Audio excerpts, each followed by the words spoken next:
And I can't believe it's been only a little bit over a month and a half since the stay-at-home order was placed, and a lot has happened since that time. The work that the doctors and nurses and all the frontline health caregivers have done, really putting their own lives at risk to care for others, it's really awe-inspiring and truly heroic.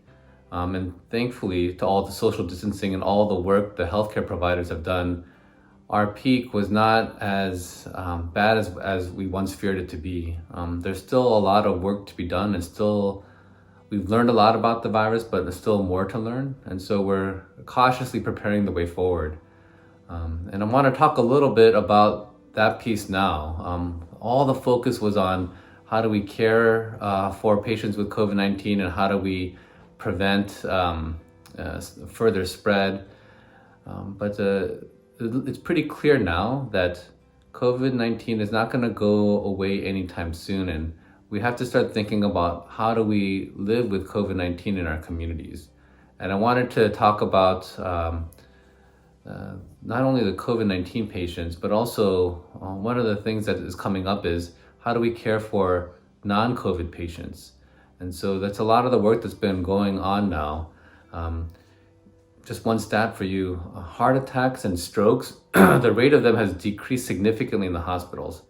And we don't think that's because they're not happening, but because there's a fear of exposure, so patients aren't seeking care.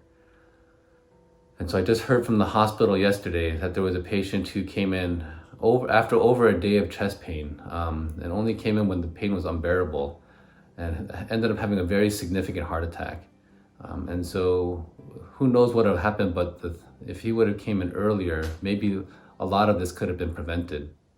And so it has been an exhausting 2 months as all of us in healthcare have worked to prepare for this and care for the patients. But I want to thank you for the prayers and support for the patients and the healthcare workers, but I also ask for all of the church family to remember there are other patients other than COVID, and to keep that in mind. How do we care for these non-COVID patients? How do the doctors and nurses and all of us in healthcare plan to safely care for all patients? And really praying for God's wisdom, God's courage, and that His hand be with us through all of this. And I know these are really uncertain times. I've been praying on a daily basis, which I think this situation has called for.